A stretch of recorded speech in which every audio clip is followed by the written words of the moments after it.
এসপিসিজি পরিবারের এবং let's play গ্রুপের সকল সদস্যদেরকে আন্তরিক অভিনন্দন জানাচ্ছি।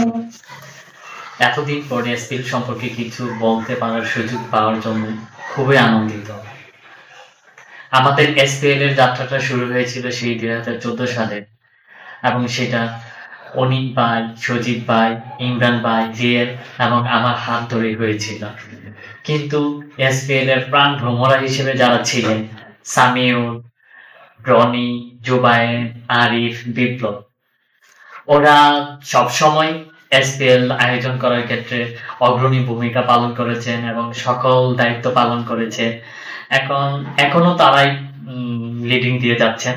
পরবর্তীতে রনি, রক্স, সারোয়ার, রানা, তমাল, তালহা অত্যাধুনিকভাবে এসপিএলটাকে নতুন রূপে আয়োজন করতেছে এবং পরবর্তীতে করবে এবং পরবর্তীতে যারা ছোটরা আছে তাদেরকেও সাহায্য করবে কিভাবে নতুন ভাবে এসপিএলটাকে আয়োজন করা যায়। আর এসপিসিজিতে যারা খেলাধুলা করতো তখন আমরা তাদেরকে মূলত এসপিসিজি পরিবারের সদস্য বলতাম। সেই ক্ষেত্রে আমাদের মধ্যে খুবই সুন্দর ভ্রাতৃত্বপূর্ণ সম্পর্ক ছিল। আশা করি এখন যারা খেলাধুলা করে এসপিসিজিতে তাদের মধ্যেও সেই রকম ভ্রাতৃত্বপূর্ণ সম্পর্কটা থাকবে এবং খেলাধুলার মধ্যে সিরিয়াসনেসটা খুবই গুরুত্বপূর্ণ, কিন্তু সেটা যেন মাত্রাতিরিক্ত না হয় সেইটার জন্য সবার কাছে আমার অনুরোধ রইল।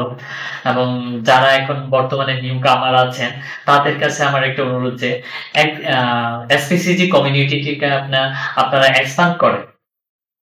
এটা মাত্র আপনার এসপিএল 6 চলতেছে, সেটাকে আপনারা 10, 15, 20, 25, 30 পর্যন্ত আপনারা এভাবে 30 পর্যন্ত নিয়ে যান।